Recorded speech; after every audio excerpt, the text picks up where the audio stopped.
নমস্কার বন্ধুরা, আমি অরিন্দম চলে আসলাম আজকে এই মুহূর্তে বিরাট বড় একটা খুশির আপডেট নিয়ে। সবার প্রথমে বলবো জাস্টিস অভিজিৎ গঙ্গোপাধ্যায় জিন্দাবাদ, জাস্টিস বিশ্বজিৎ বসু জিন্দাবাদ।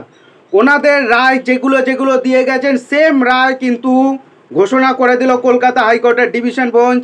25,753 জনের চাকরি বাতিল করে দিল এবং সঙ্গে আরও অনেকগুলো টার্মস কন্ডিশন দিয়েছে। সো বন্ধুরা, ভিডিওটা কন্টিনিউ করুন।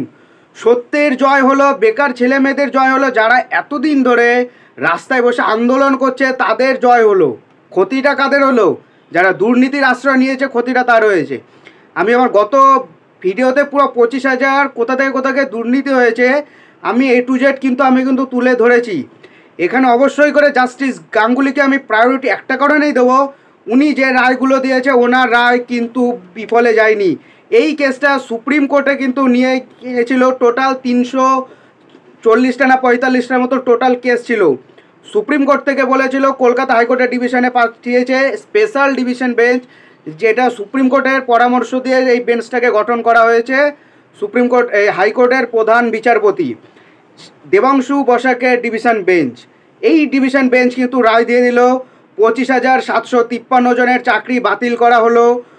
পর্ষদকে আবার নতুন করে রিপ্যানেল আবার বার করতে হবে এবং যে সমস্ত শিক্ষকের চাকরি বাতিল হয়ে গেল আগামী 4 সপ্তাহ অর্থাৎ 1 মাসের ভিতরে 12% হারে সুদে যত টাকা মায়না নিয়েছে সেই টাকা সরকারকে ফেরত দিয়ে দিতে হবে এবং পর্ষদকে যত দ্রুত সম্ভব আবার রিপ্যানেল করতে হবে। এবং আবার একটা টার্মস কন্ডিশন দিয়েছে, ইডি সিবিআই যখন খুশি তাকে জেরা করতে পারে। গোদের উপরে বিস্ফোরা দিয়ে দিল। জাস্টিস গঙ্গোপাধ্যায় এর মায়না কাটার রায়টা কিন্তু দেয়নি, বাকি রায়গুলো দিয়েছিল, কিন্তু এখানে আরও উল্টা হয়ে গেল। তবে এটা কিন্তু সুপ্রিম রায়, এটা সুপ্রিম কোর্টে গেলে কিন্তু এটা সুপ্রিম কোর্টের পরামর্শে কিন্তু বেঞ্চটা কিন্তু তৈরি হয়েছে। সো এটা যে গর্বের দিন, সুখের দিন, আনন্দের দিন, আপনারা সেলিব্রেট করুন এই দিনটাতে।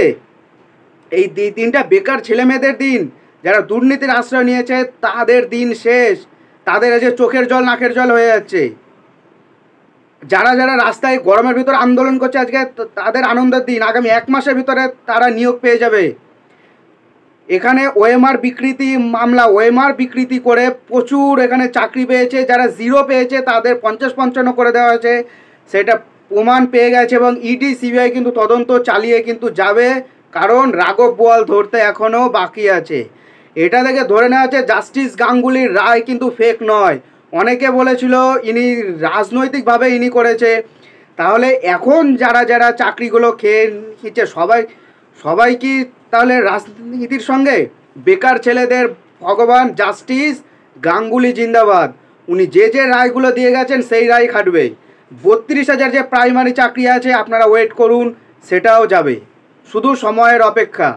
বেকার ছেলেমেয়েদের জিন্দাবাদ, অভিজিৎ গাঙ্গুলি জিন্দাবাদ, কলকাতা হাইকোর্টের জিন্দাবাদ।